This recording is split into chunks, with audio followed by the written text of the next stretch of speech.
আমার সম্বন্ধে যে জিনিসটা আজকে খুলাসা হচ্ছে এটা কিন্তু নতুন কিছু নয়, আমরা সবাই জানি। আমি এর আগেও তোমাদের একটা প্রমাণ দিয়েছিলাম এবং অনেকে প্রমাণ দিয়েছে, অনেকে মানে আর একজন কন্টেন্ট ক্রিয়েটার, অনেক বড় কন্টেন্ট ক্রিয়েটার যিনি মানে এই কন্ট্রোভার্সি জোনে, তিনিও বলেছিলেন। কিন্তু আমরা কোত্থেকে তথ্য পেয়েছিলাম বলো তো? জলনদীপের নিজের কথা থেকে। জলনদীপ আসানসোলে কুলুকুলু করতে গেছিল, তোমরা জানো তো। সেই কুলুকুলুর পার্টনার যে, সে কল রেকর্ড কিছু দিয়েছিল আর কিছু হোয়াটসঅ্যাপ চ্যাট ছিল, সেগুলো আমার কাছেও আছে, তোমাদের অনেকবার বলেছি। কিন্তু আমি এগুলো কোনোদিন ছাড়বো না। এগুলো ছাড়া মানে এগুলো নিজের কবর খোঁড়া একটা, এই একটা ব্যাপার। আর গিমা নিজে বড়বলা তো বলে না, বেশি কথা বলে, যে বাজে কথা বলে সে। ব্যাপারটা হচ্ছে গিমা একদিন বলছে ওই ওয়াইটির দাদা ভাই মানে ধনঞ্জয় দাদার সম্বন্ধেই বলতে গিয়ে বলছে, কোন সময়টা আমি তোমাদের মনে করিয়ে দিচ্ছি দাঁড়াও, ওই যে যখন ওই পিকনিক হলো ইউটিউবারদের নিয়ে, বুঝতে পারছো? পিকনিকে গিমা তো ভার্চুয়ালি কিছু করেনি, গিমা তো খালি পোজ দিয়েছে। রান্না তো সেই তার বান্ধবী করলো, মনে আছে? লম্বা একটা খুন্তি নিয়ে এসে পোজ দিল। তো সেই সময় ওইটার ওপর ভিডিও করতে গিয়ে, রিয়াকশন করতে গিয়ে, দিতে গিয়ে এক জায়গায় বলছে যে ধনঞ্জয় দাদা নাকি বলেছে যে ওই ঘরে পিকনিকের সময় ওরা ওদের মধ্যে কেউ একজন গিমা এবং জলনদীপকে এই অবস্থায় দেখেছে। এটা গিমা নিজে বলেছে একটা ভিডিওতে, বুঝতে পারছো? তবে এর কোন ভিডিওটা প্রাইভেট হয়ে যায়, কখন ডিলিট হয়ে যায়, কখন, সেটা তো বলা যায় না। আমি কিন্তু শুনেছি এই কথাটা। আমিও খুব কম ভিডিও দেখি, কিন্তু যেটা দেখি তার মধ্যে সলিড ইনফরমেশন থাকলে তবেই দেখি। তো এখন তো তোমরা প্রমাণই পেয়ে গেলে, প্রমাণ শুদ্ধ বলা হলো। একজন বললেন যিনি হচ্ছেন একজন বিসিএস অফিসারের সঙ্গী বোধহয় উনি, কারণ এই ভদ্রলোকটির নাম আমি শুনেছি, একজন সমাজসেবী ম্যাডামের ভিডিওতে শুনেছি, লাইভে শুনেছি, একজন বিসিএস বিরাট বড় অফিসার রয়েছেন, ওনার ভিডিওতে শুনেছি এই নামটা। বাকি তো তোমরা সব জানোই। তাহলে এই যে মহিলাটি, এ যে বিক্রম বেতালের সেই বেতালের মতো জলনদীপের ঘাড়ে চেপেছে, এই কথাটা আমি কবে বলেছিলাম তোমাদের? আমার অদ্ভুত একটা গাট ফিলিং হচ্ছিল একে দেখেই। কাজকর্মগুলো দেখো না, ওকে যেই জলনদীপ সরিয়ে দিল, সঙ্গে সঙ্গে সেবিকা ম্যাডামের এন্ট্রি ঘটিয়ে দিল যাতে জলনদীপ ওদের খপ্পর থেকে না বেরোয়। ঠিক আছে, সুতরাং এই ব্যাপারে আরও অনেক কথা বলছি, তার আগে কিছু জ্বলন্ত কোয়েশ্চেন তোমাদের সঙ্গে শেয়ার করতে চাই। আচ্ছা, জলনদীপ আজ তো ভিডিও দিল না, তাহলে কেউ তো তোমরা বলছো না যে ও প্যাচানির সঙ্গে দেখা করতে গেছে। কিন্তু টিনার যদি শরীর খারাপ হয়, টিনার যদি মন খারাপ হয়, সঙ্গে সঙ্গে সবাই মিলে কেন বসে যাও যে ও টোনায় গেছে, ও সোনায় গেছে, ও পোনায় গেছে, ও মুখের সঙ্গে দেখা করতে গেছে, অ্যানিভার্সারি কাটাতে গেছে? আজকে এই তো জলনদীপ আজকে ভিডিও দিল না, কই ওর বাড়িতেও প্যাঁচানি ছিল, ওর বাড়িতে পেঁচানি ছিল, কন্ট্রোভার্সি চেয়ে ওর নিজেই রেখে দিয়েছিল। শুধু তাই না, তারপর যখন আইনের ভয় হয়েছে তখন সেটাকে ইয়ে করে দিয়েছে, কি বলে ওটাকে, মানে অন্য একটা চ্যানেলে এসে পেঁচানিকে বেচতে এসছে। তোমরা জানো তো এই সমস্ত ব্যাপারগুলো। তাহলে আজকে কেন বলছো না যে জলনদীপ ভিডিও দিল না? কিছু তো বটে। অ্যাকচুয়ালি ব্যাপারটা হচ্ছে, এখানে আর একটা কথা তোমাদের খোলাসা করতে চাই। জলনদীপ বলেছিল এবারে পয়সা চাই না, আশীর্বাদ দেবেন। ওর মতো লোভী কেন বলেছিল বুঝতে পারছো? টোটালি সাইবার বুলিংয়ে কাজ হয়েছে। আমি কোয়েশ্চেনটা তুলেছিলাম, তোমরা সবাই মিলে জিজ্ঞেস করেছিলে। সাইবার বুলিংয়ের ভয়ে 2রা সেপ্টেম্বর গার্জেনশিপের কেস হয়েছিল, এবং সেই গার্জেনশিপের কেসের ফল হচ্ছে, তখনই বলে দিয়েছিল যে বার্থডেতে যাতে তুই ছেলেকে দেখতে পাস সেই ব্যবস্থাটুকু আমি করে দেবো। তা যে মানুষ করতে পারে, তাহলে এতদিন চুপচাপ ছিল কেন? এগুলো বার্নিং কোয়েশ্চেন নয়। এতদিন আমাদের দর্শকদের ঠকাচ্ছিল, টিনাকে ঠকাচ্ছিল, জাস্ট ভাঁওতা দিয়ে যাচ্ছিল না। শুধুমাত্র আজকে ছেলেকে দেখার ব্যবস্থা হয়েছে এবং জন্মদিনের দিন ছেলে ওর কাছে আসবে, এবং এই ব্যাপারটা বলার জন্যই জলনদীপ আজকে বিকেলে লাইভে আসবে, এই ব্যাপার সম্বন্ধে আরও কিছু কথা বলবে। আর তোমরা বুঝতেই পারছো যে টাকা তোলার একটা ব্যবস্থা ওরা করতে চেয়েছিল, 20 লাখ টাকার গল্পটা সেইখানেই তোমাদের আগের ভিডিওতে আমি এক্সপ্লেন করেছি। কারণ জলনদীপ অনেকদিন আগে হিন্ট দিয়েছিল, এদের ব্যাপার স্যাপারগুলো ভীষণ প্রেডিক্টেবল, বোঝাই যায়। তোমরা একটু যদি ধ্যান রাখো না বুঝতেই পারবে। এই ব্যাপারটা তোমাদের বলেছিলাম যে এই মহিলা নিজেই চায় না বাচ্চাটা ওদের মাঝখানে থাকুক। এই কথাটি আজকে সুখেন সরকার বলে এক ভদ্রলোক ওনার ভিডিওতে বলেছেন। ভিডিওর লিঙ্ক আমি আমার ডেসক্রিপশন বক্সে দিয়ে দেবো, ঠিক আছে? তোমরা দেখো ভিডিওটা, প্রত্যেকটা কথা যুক্তিসম্মত বলেছেন আর খুব ভালো লেগেছে ওনার কথাটা।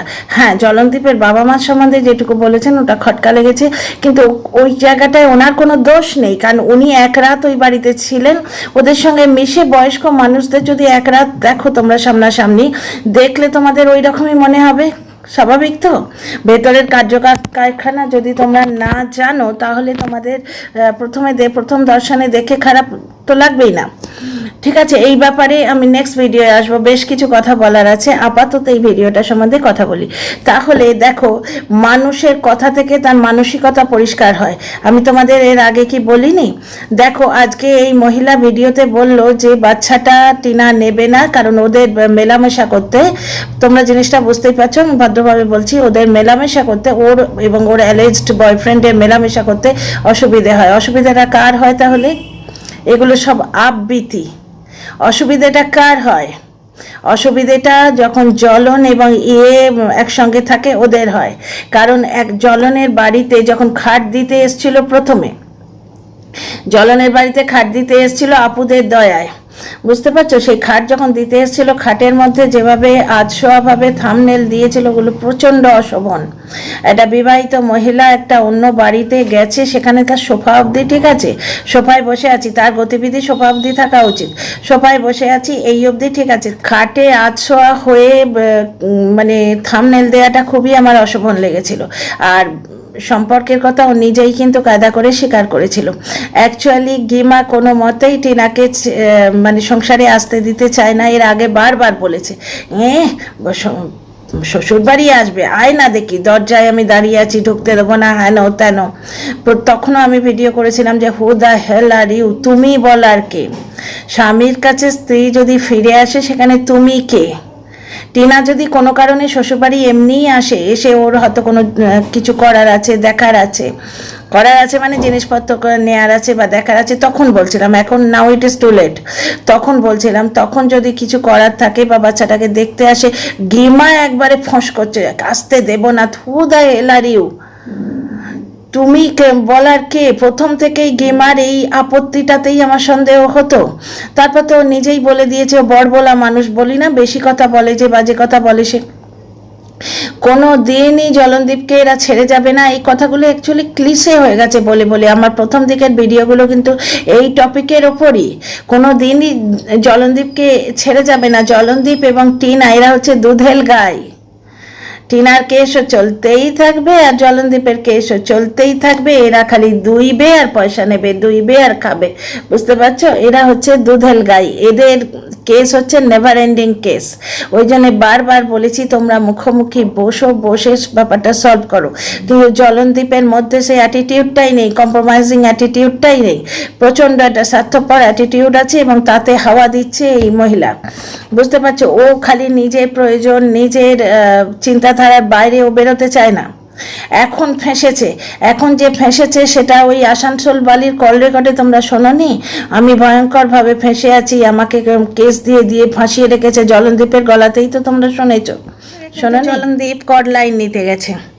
জলনদীপ কি করেছিল? প্রথম দিন ও যখন ওই ভিডিওটি করেছিল যে টিনা পরকিয়া করে পালিয়ে গেছে এবং বাচ্চাটাকে টেনে হিঁচড়ে ওই থেকে মশারি থেকে একটা ঘুমন্ত বাচ্চাকে টেনে নামিয়েছিল, তখন অনেক দর্শক এটা নোটিশ করেছিল এবং আমি তো তখন জানতাম না চ্যানেল খুলবো, তাহলে আমি শক্তিবাবুর স্ক্রিনশটগুলো মানে কমেন্টের স্ক্রিনশটগুলো নিয়ে রাখতাম বা অন্য দর্শকদের কমেন্টের স্ক্রিনশটগুলো নিয়ে রাখতাম। আমি যে এরকম জোনার আছে একটা যেখানে এইভাবে কথা বলে ভিডিও করা হয় সেটাই কিন্তু জানতাম না। তো যাই হোক, ফিরে আসি। সেই দিনের ভিডিওতে যে জিনিসটা লক্ষ্য করেছিলাম, সেখানে দেখলাম যে কোনো বাবা যদি কনসার্নড হয় তাহলে সে ঘুমন্ত ছেলেকে ওইভাবে টেনে কখনই নামাবে না। তখনই আমার মনে হয়েছিল যে এর মাথায় কিন্তু এই ছেলে নিয়ে বিজনেস করার একটা প্ল্যান আছে। ও ভার্চুয়ালি ওই ভিডিওটা মার্কেটে ছেড়ে দেখেছিল যে পরকীয়াটা চলে কিনা, টিনার ব্যাপারটা চলে কিনা, বুঝতে পারছো? ওর প্ল্যান ছিল টিনাকে বেচে বেশ খানিকটা খেয়ে নেবে এবং টিনাকে যেভাবে ও নোংরা করে তাড়িয়ে দিচ্ছে তাতে টিনা ডেলি ব্লগ চালাতে পারবে না। বলতো ডেলি ব্লগ দিয়ে দেখ না কি হয়। এবং শুধু তাই নয়, টিনার আগের লিগাল টিম প্রচণ্ড ভালো ছিল, কাজ করতো। আগের লিগাল টিম যখন একে নোটিশ পাঠালো, সেই নোটিশটা জলনদীপ এসে পড়লো ভিডিওতে। অ্যাকচুয়ালি তখন এই গিমা ঢোকেনি, তো এখানে গিমা কিন্তু ভার্চুয়ালি ওকে বুলিও খানিকটা করে, এবং জলনদীপ যখন ওই বুলি ব্যাপারটা মানতে চায় না, তখনই কিন্তু অনলাইন মানে ওয়াইটিতে এসে ভিডিও করে, এবং জলনদীপ ভয় পেয়ে যায়। কারণ জলনদীপ বিশ্বের শুদ্ধ লোককে বদনাম করে বেড়ায়, সুতরাং ওর সব থেকে ভয় হচ্ছে বদনামের। তোমরা সেই আসানসোল বালির ভিডিওতে শুনেছো? আমি কথা দিচ্ছি, ও তোমরা এগুলো তো জানো না, থাক, এগুলো বলতে হবে না। জলনদীপ যদি মানে পৃথিবীতে সব থেকে কিছু জিনিসকে ভয় পায়, সেটা হচ্ছে ওর নিজের ঠিক যে জিনিসটি করে, ওয়াইটিতে বদনাম, এই জিনিসটিকে ভয় পায়। ওই জন্য যেই খিস্তি মাসি এসে ভিডিও করলো, পরের দিন সঙ্গে সঙ্গে ফোকলার কল রেকর্ডটি ছেড়ে দিল। ব্যাপারটা হচ্ছে আমরা সবাই জানতে পারছি, লাস্ট লাইভে ম্যাডাম নিজে বললেন আমার কাজই হচ্ছে কেস দেয়া। সুতরাং ম্যাডাম কেস জোগাড় করতে চান বিভিন্ন তরফ থেকে। মাঝখানে একটা জিনিস উঠেছিল, এটাও তোমরা জানো না, সুতরাং তোমাদের বলা যাবে না ওয়াইটির ব্যাপার স্যাপার, কিন্তু একটুখানি ছোঁয়া দেওয়া যেতে পারে। হঠাৎ করে প্রত্যেকটা কন্টেন্ট ক্রিয়েটার এই এর বিরুদ্ধে কেস করো, ওই ওর বিরুদ্ধে কেস করো, এই কেস করবো, ওই কেস করবো বলতে শুরু করেছিল। খেয়াল করে দেখেছো কি? দর্শকদের দিয়ে কেস করানোর চেষ্টা হয়েছিল নানা রকমভাবে। তারপর তো চেঞ্জ হয়ে, পুরো ব্যাপারটা চেঞ্জ হয়ে বিএনএস ব্যাপারটা এসে গেল। এখন ব্যাপারটা হচ্ছে এনাদের কাজ হচ্ছে কেস আদায় করে দেয়া, কেস তোমার থেকে আমার থেকে আদায় করে দেবে। কিন্তু আর একজন সমাজসেবী ম্যাডামের লাইভে কিছু কথা শুনেছিলাম, খুব ভালো লেগেছিল, যুক্তিপূর্ণ কথা। যেমন এই মিস্টার সরকারের কথাটা, ইনিও সরকার, কি মুশকিল, সরকারে ছয় লাভ, সরকারে ওয়াইটির অ্যালার্জি, আর যত সরকারগুলোই আসে ওয়াইটিতে, অন্তত আমার কন্টেন্টের মধ্যে। যাই হোক, তো মিস্টার সরকারের প্রতিটি কথা যেমন যুক্তিপূর্ণ, ওই ম্যাডামের, ওই সমাজসেবী ম্যাডামের প্রতিটি কথা কিন্তু যুক্তিপূর্ণ। উনি কি বলেছেন যে কেস দিয়ে তো একজন ছেড়ে দেবে, কিন্তু ভোগবে তুমি, পয়সা করি তোমার যাবে, হয়রানি তোমার যাবে, হয়রানি তোমার যাবে, তুমি দৌড়াদৌড়ি করো। আর যার ওপর তুমি কেস করবে, সে তোমাকে কি ধূপধুনো দিয়ে পুজো করবে? সেও তো তোমার এগেস্টে কেস করবে, বা তোমার পেছনে লাগবে, তোমার পেছনে অ্যাকশন নেবে। সুতরাং তোমার মানসিক এবং শারীরিক শান্তি গেল। শারীরিক মানে যারা ওই একটাই জিনিস বোঝে তাদের বাদ দাও, গুলি মারো। আমি নর্মাল ভদ্রলোকেদের কথা বলছি। শারীরিক শান্তি মানে এই যে ধরো মাথার প্রচন্ড যন্ত্রণা করছে, নিজের কাজটুকু করলে, ঘর সংসারে কাজ করলে, করে রেস্ট নিলে, এসে চালিয়ে, এই জিনিসটি গেল। তোমার কোর্টের ডেট পড়লে, ওই তো শুনলে না টিনার কি অবস্থা, জ্বর হয়েছে, বেচারি নড়তে পারছে না, সেইখানেও বলে দিল যে কোর্টের কেস পড়ে সাইবার বুলিং করে টিনাকে বেঁচে বেশ কিছুদিন খেয়ে নেবে। তারপরে টিনা আর যাবেটা কোথায়? ওকে এমনভাবে নোংরা করে দিয়েছে যে ও ডেলি ব্লক করে কামাতে পারবে না। বাপের বাড়ির লোক নিশ্চয়ই ধূপধুনো দিয়ে পুজো করছে না, তখন খবরই ছিল ওর কাছে করছে না। ঘটনা আমি তোমাদের বহুবার বলেছি, কোনো ভদ্র সভ্য ফ্যামিলিতে মেয়ে হোয়াটসঅ্যাপ চ্যাট করে চলে এসছে বলে তাকে ধূপধুনো দিয়ে পুজো করে না। হ্যাঁ, সন্তান বলে তাকে হয়তো ওই 49 যেমন বাড়িতে আছে, সবাই হয়তো ফেলে দিতে পারে না। কিন্তু ব্যাপারটা হচ্ছে যে তাকে একবারে আদর করে, আগে যেরকম ছিল আমার কোলের বাচ্চা, ওই রকমভাবে কেউ রাখে না। তো টিনা ট্রাভেলের মধ্যে থাকবে, বাপের বাড়ি থেকে তাকে তাড়িয়ে দেবে, সে আর যাবে কোথায়? হাতে পায়ে ধরে আমার কাছেই আসবে, আমি তাকে পায়ের নিচে রাখবো, আমার বাড়িতে থাকবে, তার মুখের সামনে বসে তাকে বদনাম করে আমি তাকে বেঁচে খাবো। আর টিনাকে দিয়ে ব্লগিংও করাবো, কারণ তখন তো আমার সে হাতের পুতুল, অলরেডি 5 বছরই সে হাতের পুতুল হয়েছিল, তার তখন আরও সে হবে, কারণ তার চতুর্দিকটা গেল, বাপের বাড়িও গেল, আর তার সমাজ সংসারও গেল। বুঝতে পারছো? আমি যা বলবো সে তা করবে, আমার কথা শুনবে, এবং আমার মায়ের চাকরানি হয়ে থাকবে। আমি ঘরেরও খাবো, তলারও করবো। কিন্তু ব্যাপারটা তা হলো না। বুঝতে পারছো? ভগবান সঙ্গে আছেন। এই মেয়েটি মাথা তুলে দাঁড়ালো। আমি প্রথমেই বলেছি যে জিরো থেকে হিরো হওয়া মেয়ে আমার ফিনিক্সের মতো উঠে দাঁড়িয়েছে ছাই থেকে, এবং মাথার উপরে এসে দাঁড়িয়েছেন শিব দুর্গার মতো বাবা মা। ওনারা পরিস্থিতিটা বুঝলেন, কারণ ওরা পরিস্থিতিটা আগে থেকেই জানতেন। তোমরা মিস্টার সরকারের কল রেকর্ড থেকে জানতে পারছো যে ওর বাড়িতে ওর প্রতি যে অত্যাচারটা হতো সেটা ওনারা জানতেন। কিন্তু মধ্যবিত্ত পরিবারে কেউ মেয়ের সংসার ভাঙতে পারে না। আজকে তোমরা শক্তিবাবুর কল রেকর্ড থেকে জানতে পারবে, উনি হাত ধরে কেঁদেছিলেন জলনদীপকে যে তুমি আমার মেয়েটাকে মেরো না। জলনদীপ কথা দিয়েছিল, আচ্ছা ওকে মারবো না। সুতরাং ব্যাপার স্যাপারগুলো সবারই জানা ছিল। সুতরাং অতিরিক্ত বাড়াবাড়ি হতে তখন ওনারা পাশে এসে দাঁড়ালেন। মেনলি হচ্ছে টিনার দাদার বিয়েটায়। টিনার দাদার বিয়েতে যখন জলনদীপ ইনভাইটেড হলো না, তখন জলনদীপ আস্তে আস্তে তোমার ইয়েটা পেয়ে গেল, কি বলে ওটাকে, মেসেজটা পেয়ে গেল যে এরা সহজে ছাড়বে না। তখন বারবার বলতো আমার বলাটাকে ওরা মেনে নিতে পারছে না, রেগুলার এসে এই যে অশান্তিটা করতো, যার জন্যে কেসটা শুরু হয়েছে। টিনা কিন্তু অত তাড়াতাড়ি ডিভোর্স কেস দিত না, তোমাদের এর আগেও বলেছি আমি। সাইবার কেসটাও ওই জলনদীপের নোংরামোর জন্য হয়েছে, এবং এই ডিভোর্স কেসটা যে ফাইল করেছিল সেটা ওই লোকটাকে চুপ করাবার জন্য।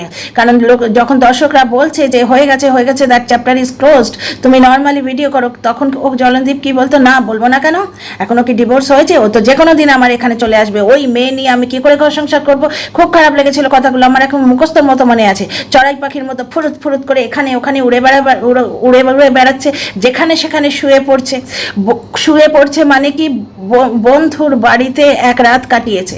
হ্যাঁ গো, স্লিপ ওভার হয় না, বন্ধুর বাড়িতে রাত কাটানোটা কি বেশ্যাবৃত্তি করার মতো সমান জিনিস? সেইভাবে বলছে যেখানে সেখানে শুয়ে পড়ছে।